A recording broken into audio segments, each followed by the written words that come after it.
नमो हरिहन्ताणं नमो सिद्धाणं नमो आयर्याणं नमो उज्जनायाणं नमो लोये सवसाहुणम् जग है अनित्यता में शरण न वस्तु कोय ताते दुख राशि भव वासी को निहारिए एक चित्त चिन्ह सदा भिन्न पर द्रव्य नीते अशुचि शरीर में न आपा बुद्धि धारिए रागादिक भाव कर कर्म को बढ़ावे ताते संवर स्वरूप होय कर्म बंध डारिए तीन लोक पाई जिन धर्म एक दुर्लभ है ताते जिन धर्म को न छेनु बिसारिए ताते जिन धर्म को न छेनु बिसारिए। अशुचि भावना का स्वरूप समझने के बाद में जो सात्विक भावना है इसका नाम है आश्रम भावना। इसको हम आज प्रारंभ करेंगे। देखिए, जो अभी तक हम लोगों ने 6 भावनाएं पढ़ी है, ये सब भावनाएं वैराग्य परक थी। माने इसमें शरीर, पर द्रव्य, संयोग, संसार, रिश्तेदार, और इन सब चीजों का स्वरूप बता करके इनसे वैराग्य कराया था प्रीतियां कि ये सब अनित्य है, अशरण है, हाँ, इसमें कोई सार नहीं है, और जिनके लिए आप सारे पाप कर रहे हो वो आपके साथ में आकर नहीं भुगतेंगे, आप स्वयं ही भुगतने वाले हो, और आपका स्वरूप परद्रव्यों से अन्य है, और ये जो शरीर जिसमें अपनापन मान करके इसमें रचे पचे है, ये शरीर का वास्तविक स्वरूप क्या है ये एक बार जरा जान तो लो। ऐसा कह करके उन्होंने अगम 6 भावनाओं में वैराग्य उत्पन्न करा। संसार, शरीर और भोगों का स्वरूप बता करके, ठीक है ना।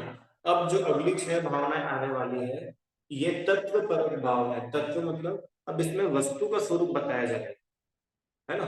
तत्व क्या होता है? वस्तु का स्वरूप, स्वरूप जो वस्तु जैसी है उसका जो भाव है तत्व कहलाता है।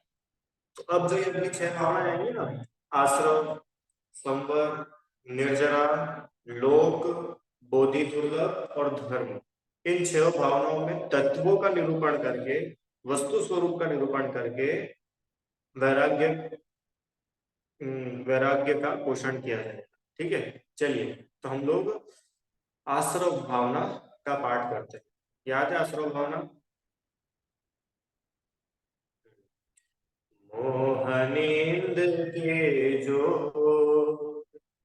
जगवासी घूमे सदा, कर्म चोर चहु सर्वस्व लूटे सुधन। आश्रव है ये तो। क्या आश्रव? मोह नींद के जोर। इसमें ये जो उन्होंने लिखा है ना बुधरदास जी ने, इस देखो इन्होंने कैसा लिखा है कि उदाहरण और सिद्धांत, दृष्टांत और सिद्धांत दोनों को साथ साथ में लगाया। आपको याद है हम लोगों ने वो पढ़ा था 6 ढाला में, जल पर जो जियतन भेला, जल पे जो जियतन मेला पे भिन्न भिन्न नहीं भेला। याद आया ना? 6 ढाला में पढ़े ना, एक सम्यक दर्शन और सम्यक ज्ञान के बारे में पढ़ा था।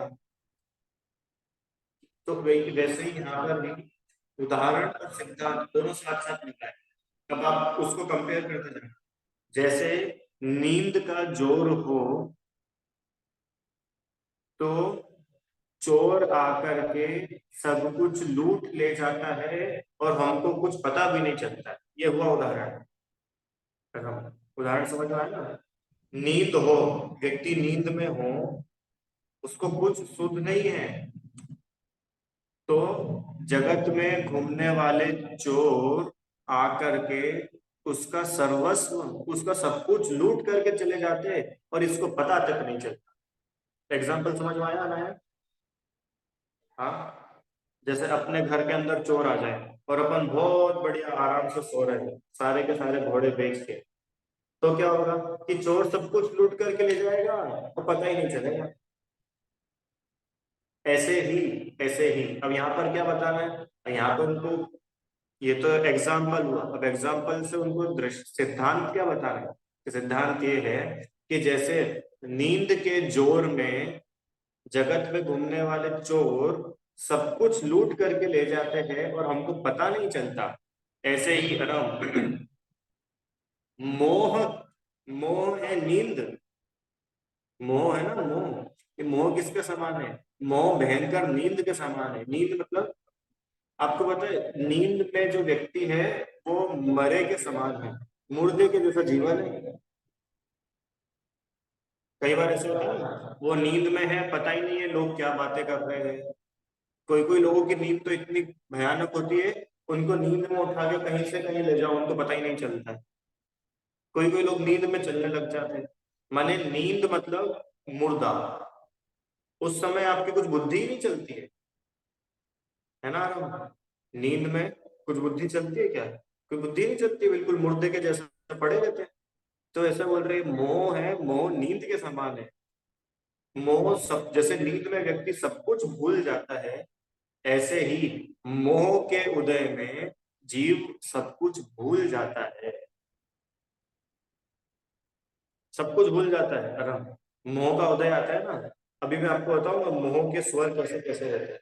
मोह का उदय आता है तो ये पंच परमेष्टि को भगवान नहीं मानता है।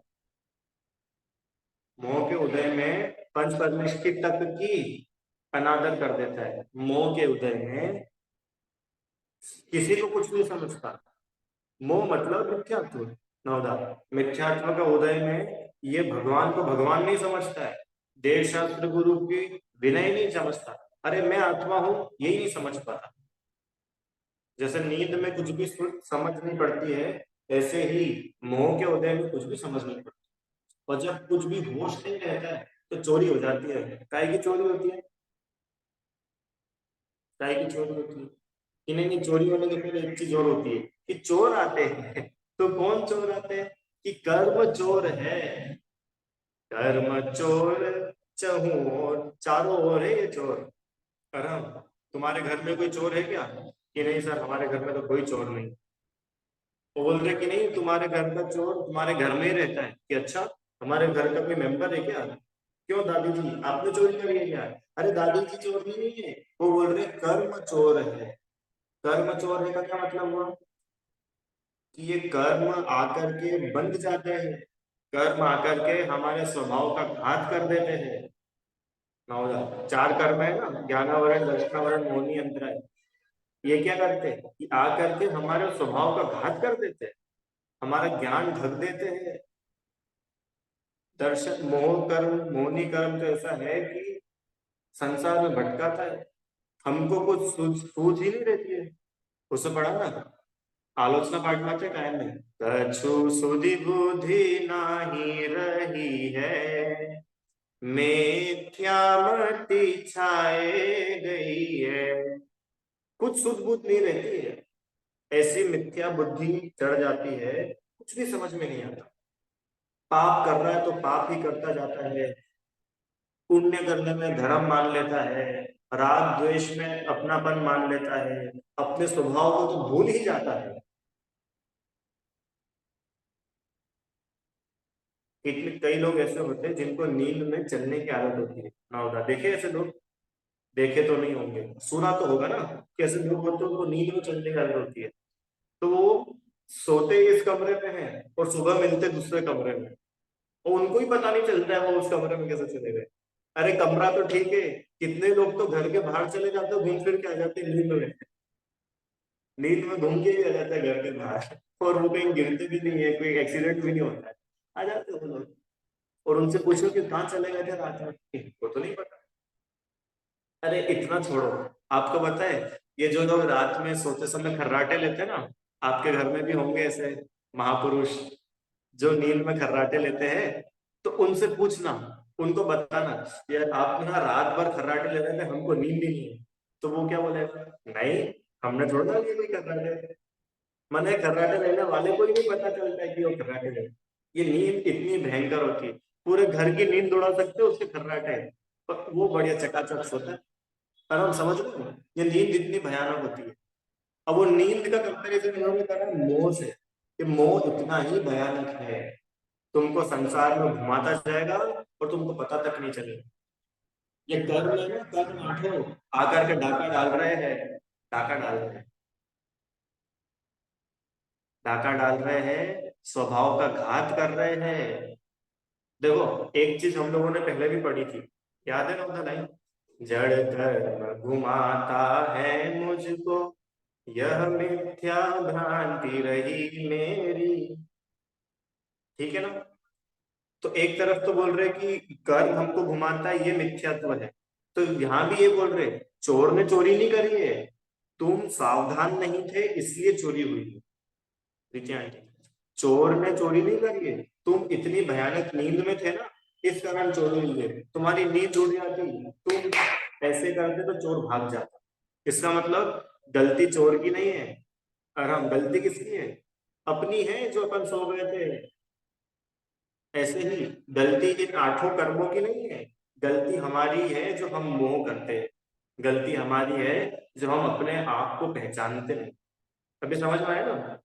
कर्मों का कोई भी दोष नहीं है, कर्म निर्दोष है। अरे ये कर्म तो आत्मा को कुछ, अपन पढ़ के आ चुके हैं ना 8 कर्म, ये आत्मा को कुछ करते ही नहीं है। जीव स्वयं मोह राग द्वेष करके दुखी होता है। मोह राग द्वेष मतलब भाव कर, सब कुछ लूट के ले जाता है और शुद्ध नहीं रहता। सब कुछ क्या लूट के ले जाता है? क्या क्या लूटा तुम्हारा आज तक?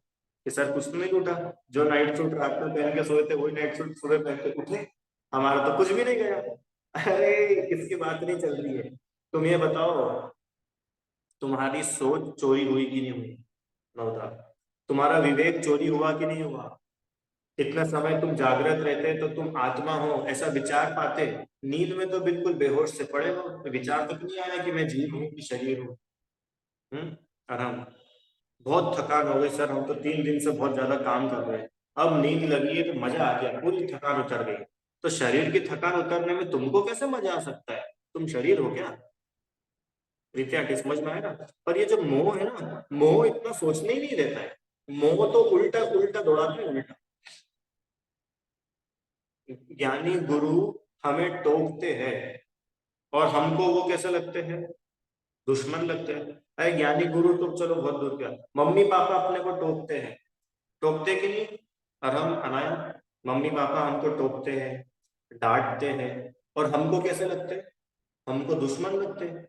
कि मम्मी को तो जब देखो जब बस डांट ही लगानी रहती है। अरे डांट नहीं लगानी रहती है, ये समझो कि वो तुमको डांट करके तुम पर उपकार कर रहे हैं। आज तुम्हें सही और गलत बताने वाला कोई है? जगत में जाकर के मिलो, ऐसे कितने ही बच्चे जिनके सिर पर कोई नहीं है, उनको कोई गाइड करने वाला नहीं है, उनको रास्ता बताने वाला कोई नहीं है, सब लूटते हैं वो लोग। और अपन लोग भाग्यशाली है कि अपने सिर माथे कौन विराजमान है? माता पिता, दादा दादी, देवशास्त्र गुरु, मुनिराज, भगवान, विद्वान, ये लोग हमारे सिर पे है ना। तो अब हमको टेंशन नहीं है, क्यों? हमको पता है हम गलती करेंगे और वो हमको टोकेंगे। हमेशा याद रखना है, कभी भी कोई हमें टोके दुखी नहीं होना, बुरा जरूर मानना। बुरा मानना मतलब कि वो जो गलती करी है ना, वो गलती बुरी है, अब ये मुझे छोड़ना है। दुखी नहीं हो जाना कि अब देखो जब टोकते रहते हैं, अब भाई हम तो तुमसे बात ही नहीं करेंगे, हम तो आपके हाथ जोड़े, ऐसे कभी नहीं करना। और हम समझ में आया कि नहीं क्या बोला?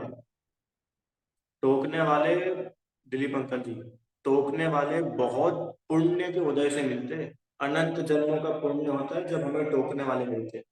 पंडित जी साहब जैसे जीव मिलते हैं अपने को, जो हमारी इतनी सी भी गलती बर्दाश्त नहीं करते, हमको टोक देते। बहुत जन्मों का पुण्य है ना। ठीक है आंटी, अपने को टोकने वाले बुरे, हर किसी को बचपन में अपने मम्मी पापा विलेन लगते हैं, और दोस्त की मम्मी पापा हीरो लगते हैं। क्यों? आंटी बहुत बढ़िया है, आंटी कभी नहीं डांटती है। अरे तो आंटी नहीं डांटती है, आंटी के बेटे से पूछो आंटी कितना डांटती है। माता पिता किसी के बुरे नहीं होते, समझ में आया ना? टोकते हैं, टोकना अच्छी बात है। कोई आपको टोक रहा है तो आपका सौभाग्य है। जिनके जीवन में टोकने वाले नहीं होते ना, वो लोग कभी भी सक्सेसफुल नहीं होते। वो हमेशा फेल होते हैं। क्यों? उनको कोई बताने वाले नहीं है कि क्या सही है क्या गलत है। ठीक है, चलो विषय पे आते हैं।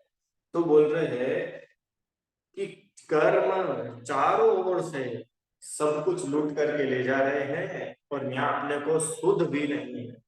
इतनी सी भी पता ही नहीं चल रहा है क्या चल रहा है जी। सर्व सब कुछ लूट रहे हैं, पता नहीं चल। ठीक है। आश्रव भावना चल रही है। आश्रव माने मोह राग द्वेष, जीव के परिणाम। जीव मोह राग द्वेष करता है, और इसके निमित्त से द्रव्य कर्मों का आना, ये कहलाता है आश्रव। दो पढ़े थे ना हमने, एक भाव आश्रव, एक द्रव्य आश्रव। याद है कि नहीं याद है? याद है ना? भाव आश्रव माने आत्मा के मोह राग द्वेष के परिणाम, ये भाव आश्रव। और इन परिणामों के निमित्त से जिन 8 कर्मों, ज्ञानावरण दर्शनावरण, ऐसे इन 8 कर्मों का आना, ये कहलाता है द्रव्य आश्रव। आश्रव भावना शुरू करी ना हमने आज। आश्रव माने, आश्रम मतलब कर्मों का आना। गलत उत्तर है, जल्दी बोलो। आश्रव मतलब, एक शब्द में उत्तर चाहिए मुझे, इन वन वर्ड। आश्रव इज इक्वल्स टू, बोलो, एक शब्द में उत्तर चाहिए। है किसी की इच्छा उत्तर देने की? आश्रम माने क्या, एक शब्द में? हाँ, आपका उत्तर सही है, कर्मों का आना, पर मुझे एक शब्द में उत्तर चाहिए। ठीक है, मैं बता दूं? चलो, आश्रव इज इक्वल्स टू दुख। आश्रव बराबर दुख। ठीक है। हाँ, वेरी गुड आराम। दुखी होना बहुत अच्छा है, ये बढ़िया पकड़ते हो तुम, वेरी नाइस। दुखी होना, आश्रव माने दुख। ये समझ में आना चाहिए। अरे कर्म आ गए तो चलो क्या हुआ, कर्म आ गए तो क्या हुआ, ये अपने को समझ में आना चाहिए कि कर्म आ गए, मैं दुखी होने वाला हूँ। जितना आश्रव हो रहा है उतना मैं मोक्ष से दूर होता जा रहा हूँ, ये समझ में तो आए। जब जाकर के तो आश्रव का स्वरूप समझ में आएगा। छेड़ाला में क्या लिखा? आश्रव, क्या? आश्रव दुख कार धने दे, बुद्धिवंत तिन्हें निर्वेरे। बुद्धिमान जीव तो उसको छोड़ देते हैं। ऐसे घनेरा घनघोर दुख रूप है कौन? आश्रव। समझ में आया ना? आश्रव इज इक्वल्स टू दुख। अब इसको खोलना। राग इज इक्वल्स टू दुख, मोह इज इक्वल्स टू दुख, द्वेष इज इक्वल्स टू दुख। उन्होंने लिखा छेड़ाला में, यह राग आग दहे सदा, ताते समामृत से। यह राग आग है, अपन ने बहुत खोला था इसको छठी डाल में। नौदा, ये राग क्या है? आग के समान है, जलाने ही वाला है। सब शुभ ना, अरे शुभ हो चाहे अशुभ हो, दुखी ही करेगा, संसार ही बढ़ाने वाला है। अब जब राग की ऐसी हालत है, तो द्वेष और मोह की तो बात ही क्या करें। ये तो सामने ही दुख देने वाले दिखते हैं। समझ में आया स्वामी क्या चल रहा है? आश्रव भावना, आश्रव मतलब दुख। तो आश्रव भावना का स्वरूप बता करके वो अलर्ट कर रहे हैं आचार्य अपने को। क्या अलर्ट कर रहे हैं? कि आश्रव का स्वरूप समझो, आश्रव को दुख रूप जानो, और आश्रव को छोड़ने का उपाय करो। समझ में? आश्रव के 5 भेद पढ़े थे, याद है किसी को? आश्रव के 5 भेद, प्रीतांत याद है? बोलिए। मिथ्यात्व, कषाय, अविरति और विना संशय और मिथ्यात्व का भेद है। संशय तो मिथ्यात्व का भेद है। अभी आपने 3 बोले, मिथ्यात्व, कषाय, अविरति, 2 और बचे। एकांत। एकांत नहीं, ये एकांत, संशय, ये सब तो मिथ्यात्व के भेद है। मतलब आश्रव का भेद मिथ्यात्व और मिथ्यात्व के भेद है एकांत, संशय, विपर्य, ये सब है ना। चलिए यू शंकर जी बताइए। मिथ्यात्व, अविरति, प्रभात, कषाय ने योग। वेरी गुड, बढ़िया है ना। नवदा बराबर। मिथ्यात्व, अविरति, प्रमाद, कषाय और योग। प्रीति आंटी, ये हम लोगों ने पढ़ा था कि ये जो आश्रव है इन 5 प्रकार से होता है। माने मिथ्यात्व की वजह से आश्रव होता है, प्रमाद करने से कर्मों का आश्रव होता है, अविरति, अविरति मतलब विरति, व्रत के परिणाम नहीं होना, जीवों के प्रति दया नहीं होना, इंद्रिय विषयों में लीन रहना, इनसे कर्मों का आश्रव होता है। कषाय करने से कर्मों का आश्रव होता है, और योग माने मन वचन काया की चंचलता, इनसे कर्मों का आश्रव होता है। ठीक है, तो ये सब चीजें दुख रूप है सुहानी, इसलिए इनका स्वरूप समझकर, इनको दुख रूप जानकर इन्हें छोड़ने का उपाय करना चाहिए। ये है आश्रव भाव। देखो 12 भावना का पर्पस हमें सुखी करना है नवदा। जैसे अपन ने बात की थी ना कि अनित्य भावना बता करके भी उनका पर्पस हमें दुखी करना नहीं है। उनका पर्पस ये है कि अनित्य भावना को जानो और अपने आत्मा को देखो, तो तुमको नित्यता दिखेगी। पूरा संसार अशरण दिखेगा पर यहाँ पर शरण मिलेगी, पूरा संसार असार दिखेगा पर संसार में यहाँ पर सार मिलेगा। ये आपको समझ में आया 12 भावना का कैसा ट्रैक चलता है। और हम सभी भावना में सब कुछ अपवित्र अशुचि है, आत्मा परम पवित्र है। ऐसे ही आश्रव महान दुख रूप है, इसलिए उसको छोड़ो और निज की शरण में आकर के संवर, निर्जरा और मोक्ष, ये उसका ट्रैक है। अकेला आश्रव समझना नहीं, ये आश्रव की डेफिनेशन आश्रव भावना नहीं है। आश्रव हमारे लिए कैसे मोक्ष मार्ग में इन्वॉल्व है, क्या वो हमको मोक्ष में रोक रहा है? तो हमारे काम का है ना। अगर बताओ जैसे पुद्गल होता है, पुद्गल कुछ इंटरफेयर करता है जीव में, चलो पुद्गल तो छोड़ो, ये धर्म अधर्म आकाश काल कि नहीं, ये सब अपने अपने हिसाब से बड़े अपना काम करते रहते हैं, तो इनके बारे में पढ़ाई भी नहीं है ज्यादा। बाकी के जो 4 द्रव्य है इनके बारे में तो कुछ पढ़ाई है नहीं ना बहुत ज्यादा। क्यों? क्योंकि मालूम है ये ज्यादा इंटरफेयर नहीं करते। प्रॉब्लम है पुद्गल से भी नहीं, कर्मों से, इसलिए कर्मों की पढ़ाई होती है। और कर्मों की पढ़ाई भी कर्म पढ़ाने के लिए नहीं होती है, ये कर्म मान करके आप दुखी हो रहे हैं इसके लिए कर्मों की पढ़ाई है। क्यों? क्योंकि आप अब सुखी हो जाओ, अब और दुखी मत हो। ठीक है, आराम समझ में आया ना। तो 12 भावना अपने लिए है, अपने लिए मतलब हमारे सुख के लिए है। आश्रव भावना पढ़ने के बाद भी हमको हमारा सुख कहाँ है ये पता चलना चाहिए। कोई सी भी भावना पढ़ करके अपने तक आओ जब वो पूरी होती है, नहीं तो वो अधूरी ही है। प्रीति आंटी, कोई सा भी ग्रंथ पढ़ो, कोई सी भी पूजा करो, कोई सा भी विधान करो, उसको करके अगर आप अपने तक आए हो तो आपकी पूजा विधान शास्त्र स्वाध्याय पूरा हुआ, नहीं तो वो अधूरा है। चाहे सिद्ध चक्र विधान करो, चाहे इंद्रध्वज करो, कोई सा भी विधान करो, भेद विज्ञान के बिना तो सारे विधान अधूरे हैं। ठीक है ना रीता आंटी, है ना। चलो, तो आश्रव तो समझ में आया आपको क्या होती है आश्रव भावना? ये मोह राग द्वेष इनके निमित्त से कर्मों का आना होता है, वो आश्रव कहलाता है। ये मोह राग द्वेष के भाव आत्मा को दुखी करने वाले हैं, इसलिए हम मोह राग द्वेष को छोड़ करके आत्मा का स्वभाव पहचान करके,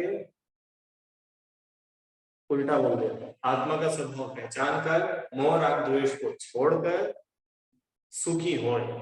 आत्मा को जाने बिना मोह राग द्वेष नहीं छूटेगा, आत्मा को जाने बिना मोह राग द्वेष नहीं छूटता। देखो मोह तो एक बार में छूटता है और राग द्वेष धीरे धीरे धीरे करके जाता है, जिसको हमने अनंतानुबंधी अप्रत्याख्यान के फॉर्म में डिवाइड किया था। चलिए अब अपन ये वाली 12 भावना पढ़ते हैं, है ना। अब तो आपको बहुत कुछ क्लियर हो गया होगा, फिर भी हम इसमें से पढ़ करके इसको और विषय को क्लियर करें। ये हुई आश्रव। संयोग जाचिद गतिया भ्रम कूप आश्रव रूप है, दुख रूप है, दुख करण है, अशरण मलिन जड़ रूप है। संयोग विरह आत्मा पावन शरण चिद्रूप है, भ्रम रोग हर संतोष कर, सुख करण है, सुख रूप है। 4 लाइनों में उन्होंने सब कुछ बता दिया। शुरू की 2 लाइन में आश्रव का स्वरूप बताया, मैंने मोह राग द्वेष से क्या क्या लॉस होता है वो बताया, और अगली 2 लाइन में आत्मा को जानने पर क्या क्या फायदा होता है वो बता दिया। रीता आंटी पकड़ में ना क्या लिखा, देखो, संयोगों के आश्रय से उत्पन्न होने वाली चैतन्य की राग द्वेष रूप वृत्तियां भ्रम का कुआं है। कूप मतलब कुआं, और लिखा ना भ्रमकूप, कूप मतलब होता है कुआं, और भ्रम मतलब तो पता है सुहानी, भ्रम मतलब क्या होता है? हाँ, भ्रम मतलब गलत, कंफ्यूजन, ठीक है, कंफ्यूजन बोल सकते हैं, गलत जानकारी बोल सकते हैं। माने संयोग, संयोग मतलब कोई भी पर पदार्थ, शरीर, राग द्वेष मोह, 8 कर्म, ये सब द्रव्य कर्म भाव कर्म का, इन संयोगों के आश्रय से उत्पन्न होने वाले राग द्वेष के परिणाम ये भ्रम है। क्या भ्रम है? ये भ्रम ये है कि वो पर पदार्थ मेरे सुख दुख का कारण नहीं है, वो पर पदार्थ मेरे सुख दुख का कारण नहीं है, फिर भी मैं पर पदार्थों से सुखी दुखी होता हूं, इसलिए मैं कर्मों को बांध रहा हूं, इसलिए कर्मों का आश्रय हो रहा है। ये भ्रम है ना अपना अरहम। नीचे वाली 12 भावना में उन्होंने बोला था मोह मतलब नींद, और यहाँ पर उन्होंने बताया भ्रम, ये जीव अपने भ्रम से घूम रहा है, ये इसको सही चीज समझ में नहीं आ रही है ना, इसके लिए परेशान हो रहा है, भ्रम से दुख हो रहा है ना। उसमें उसकी लाइन याद है किसी को? भव वन में जीवन घूम चुका, उसमें क्या लाइन आती है आश्रव भावना की, याद है? देखो, संसार महादुख को न मिला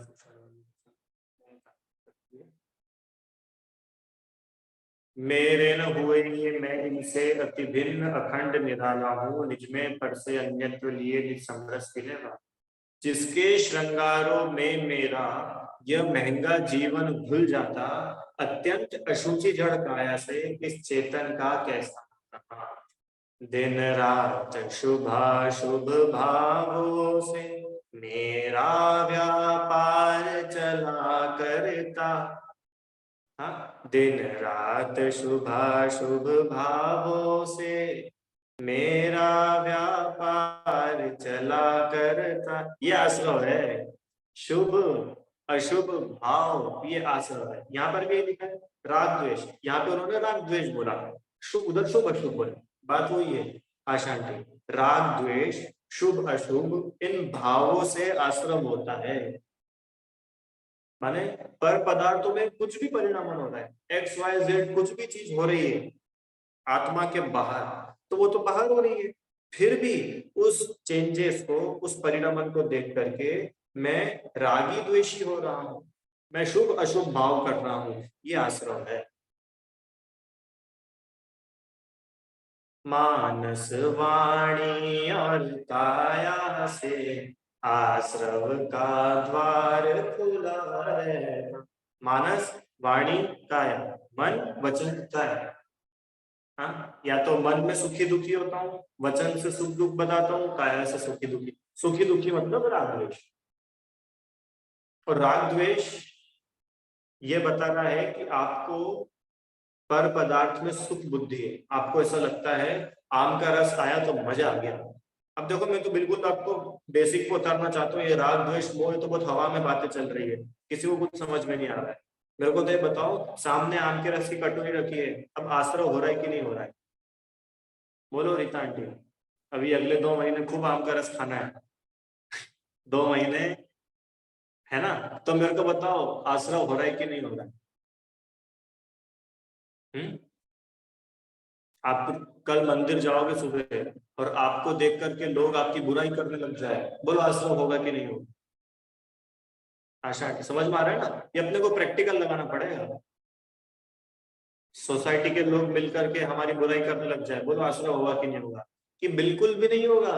जो हमारी बुराई हो रही है वो तो पाप का उदय है, और उस पाप के उदय में वापस से राग द्वेष करना, ये आश्रव का कार्य।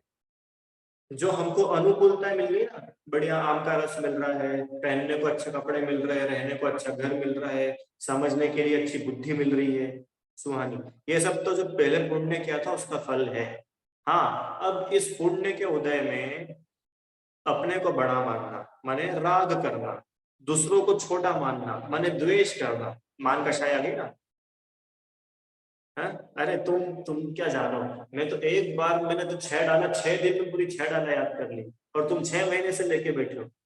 तो तुमको तो पुण्य की वजह से थोड़ी बुद्धि अच्छी मिल गई थी, अब तुमने अपने में राग करा, उसमें द्वेष करा, तो कर्म बांध लिया, आश्रय हो गया तुमको।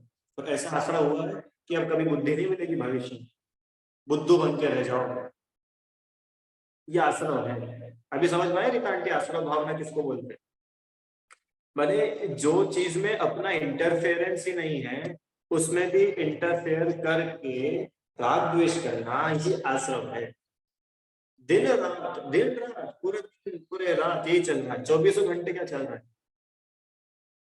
शुभ भाव या शुभ भाव, किसी को अच्छा मानना, किसी को बुरा मानना, किसी को अनुकूल मानना, किसी को प्रतिकूल मानना, है ना? उसमें मैं रागी द्वेषी हो लेता जब परिणति होती है जड़ की, यो भाव कर्म या भाव मरण सभी यो से कर आया हूं। मैं बोल रहा हूँ कि पूजा ये कोई पूजा नई नहीं है, कि आप सब लोग बहुत सालों से पढ़ रहे हो, बोलो आशा आंटी पढ़ते कि नहीं पढ़ते? केवल रवि किरणों वाली पूजा, मेरे हिसाब से तो हिंदुस्तान में एक भी, हिंदुस्तान के दुनिया में एक भी ऐसा जैन नहीं होगा जिसने पूजा नहीं पढ़ी हो। हर कोई पढ़ता है, हर व्यक्ति, हर पूजन की किताब में मिल जाएगी आपको, भले वो लाल वाली जिनवाणी हो चाहे जिनेन्द्र अर्चना हो, सब में मिलेगी पूजा आपको। मैं इतनी फेमस पूजा है, और इस पूजा के अंदर सब कुछ है, अपन समझते नहीं है। वो क्या है कि ट्रेडिशनल करने की आदत बनी हुई है ना, बस फटाफट स्थापना, काउंट बराबर होना चाहिए, 3 लोग मतलब 3 लोग, 3 की 4 भी हो गई तो भैया महापाप, आप नरक में चले जाओगे। तब आपका ध्यान तो लोग पे है, आपका ध्यान स्थापना पे तो है ही नहीं। 9 पुष्प मतलब 9 पुष्प, और दाना इतना सा भी नहीं टूटना चाहिए, परिणाम भले कितने टूट जाए वो चलेगा। मैं यूं नहीं बोल रहा हूँ कि टूटे चावलों से पूजा करो, पर थोड़ा ऊपर तो उठो। वो तो बहुत प्राइमरी लेवल की बातें थी। नौदा, लौंग, चावल, चंदन, अक्षत, पुष्प बहुत प्राइमरी है, बहुत प्राइमरी, फर्स्ट लेवल है। मैं तो बोलता हूँ फर्स्ट लेवल के भी बहुत पहले की चीज, और फिर उसकी तो बात ही क्या करे, अक्षत को तो ऐसे चढ़ाना, ऐसे की जगह ऐसे नहीं होना चाहिए, और पुष्प को ऐसे चढ़ाना, ये बहुत बहुत दूर का व्यवहार है। ये तो उन लोगों के लिए है कि जिनका पूजा में मन नहीं लगता, इधर उधर लगता है। तो छोटे बच्चे होते हैं ना, आशा के छोटे बच्चे, अब छोटे बच्चों को चुप बिठाना है अपने को, तो क्या करते, उनको कोई चीज में एंगेज कर देते हैं कि बेटा चलो बैठे बैठे ये करो, हाँ तुमको हम ये दे रहे, इसको ऐसे ऐसे। ये छोटे बच्चे मतलब जिनका मन भटकता है ना, उन लोगों के लिए था कि अक्षर को ऐसे चढ़ाओ तो कम से कम ध्यान तो रहेगा हम अक्षर चढ़ाते हैं, पुष्प ऐसे चढ़ाओ तो कम से कम ध्यान तो रहेगा पुष्प चढ़ाते हैं। ये सिर्फ उस लेवल तक के लिए है। अच्छा मेरे को बताओ आप लोग उस लेवल के हैं? 50 साल से पूजा करते हुए भी अपन सिर्फ उसी लेवल पे है? नहीं है। अरे अब तो वो समय आ गया है कि ये भी ध्यान नहीं रहे कि छंद पुष्प का चल रहा है कि अक्षत का चल रहा है। बताओ आशा आंटी, अक्षत के छंद में अगर गलती से पुष्प चढ़ा दिया तो क्या होगा? कौन सी गति मिलेगी, पहला नरक कि दूसरा नरक? कि कुछ भी नहीं होगा। तो ये सब ये है ना, ट्रेडिशनल सोच से ऊपर उठने की जरूरत है। मैं यूं नहीं बोल रहा हूं आपको कि द्रव्य से पूजा मत करो या छंद मत पढ़ो, अर्घ मत चढ़ाओ, बिल्कुल चढ़ाओ, पर सच्चा चढ़ाओ, दिखावे के लिए मत चढ़ाओ। क्यों? छोटी लौंग चढ़ाने में पाप है कि बड़ी लौंग चढ़ाने में पुण्य है? छोटी बादाम की बड़ी बादाम? बहुत समझने की जरूरत है। ये बादाम लौंग के चक्कर में पूजा का भाव भूल गए अपन। इतनी सुंदर पूजा है। मैं देखो, मेरे शायद मुश्किल से 2 या 3 दिन होते होंगे, हर 2-3 दिन में पूजा की कोई ना कोई लाइन बता देता हूँ मैं आपको, क्योंकि इस पूजा में सब कुछ मिल जाएगा। चारों गतियों के दुख मिल जाएंगे, सब मिल जाएगा इस पूजा। आशा आंटी, और बहुत सरल पूजा है। और क्यों बताता हूँ? क्योंकि हम लोग करते हैं, ऐसा नहीं है कि कोई नहीं करता, हम सब लोग करते हो पूजा। और ऐसी एक पूजा नहीं है, ऐसी सारी ही पूजा है। समुच्चय पूजा है ना, देव शास्त्र गुरु विद्यमान तीर्थंकर, कितनी फेमस पूजा है, हर कोई वो पूजा करता है। उस पूजा का अर्थ अपन विचार ही नहीं करते। अर्थ विचार करने लग जाए तो पूजा करने में मजा आने लग जाए। अभी पूजा करना खाली फॉर्मेलिटी लगती है अपने को, ईमानदारी से देखो, जिसको नहीं लगती हो उसकी बहुत अच्छी बात है, पर मैं एक जनरल बात बता रहा हूँ, पूजा बराबर फॉर्मेलिटी। क्यों? अभी थोड़े दिन पहले, अभी 3 दिन पहले भगवान का कल्याण था ना, मोक्ष कल्याण था, ध्यान है क्या आपको? एक तीर्थंकर का मोक्ष कल्याण था, 3-4 दिन पहले की बात है। और उनके पहले अभिनंदन नाथ भगवान का था, ठीक है? अभिनंदन नाथ भगवान का था, और अभी एक और तीर्थंकर का है, शायद सुमति नाथ भगवान थे, भूल गया मैं नाम। मतलब उस दिन भी मुझे ध्यान नहीं रहा। अब मैं मंदिर में गया और अभिनंदन नाथ भगवान की पूजा करके आ गया। तो जब पूजा की जय माला तक पहुंचा, जब मुझे याद आई थी जय माला तो पहले भी कर सकते थे, तब मेरे को बताओ कि सुमति नाथ भगवान की जगह अगर मैंने अभिनंदन नाथ भगवान की पूजा करी, मेरे को पाप लगा क्या? धर्मनाथ, हाँ यस, धर्मनाथ भगवान का था, तो क्यों मेरे को पाप लगा क्या? धर्मनाथ भगवान की जगह अभिनंदन नाथ की कर ली। नहीं नहीं नहीं नहीं, आपको तो बहुत सर, क्या करा आपने? धर्मनाथ भगवान का था, वापिस से पूजा करो। अरे तो ये फॉर्मेलिटी करनी है क्या अपने को? ये सब मैं इसलिए बोल रहा हूँ आपको कि अपने को बहुत ज्यादा विचार करने की आवश्यकता है, बहुत विचार करने की आवश्यकता है। इसके लिए तो हमको क्रियाएं बोझ लगती है। अरे क्रियाएं बोझ नहीं है, क्रियाएं तो आनंद देने वाली है। नवदा, सम्यक ज्ञान पूर्वक किया गया एक एक आचरण हमको आनंद देना चाहिए। पानी छानने में मजा आना चाहिए, पानी छानने में बोझा नहीं लगना चाहिए। सब्जी सुधारने में, सब्जी का शोधन करने में मजा आना चाहिए। समझ पाए? मोक्ष मार्ग आनंद का मार्ग है, दुखी होने का मार्ग नहीं है। ठीक है भाई, विचार करना। थोड़ा सा ट्रैक चेंज हो गया, पर ये बहुत विचारने की बात थी, इसलिए मैंने थोड़ा खोल दिया इसको, है ना? आप लोग खूब विचार करें। और पूजा अब से करना नहीं, पढ़ना, अच्छे से पढ़ना, एक एक शब्द पढ़ना, एक एक लाइन पे ध्यान देना, तो आपको बहुत चीजें समझ में आए। चलो जिनवाणी स्तुति। निज निधि निज में बताई यह अनंत उपकार है, उसके लिए जिन वाणी माँ वंदना शत बार है। मैंने ग्रुप पे एक लिंक भेजी है, कल शिविर में जो पूजा होने वाली है, आप लोग उसको जरूर ज्वाइन करके देखना, बहुत आनंद आएगा। 2000 बच्चे एक साथ पूजा करने वाले कल इंदौर में। आप लोग आनंद लेना, अनुमोदना करना।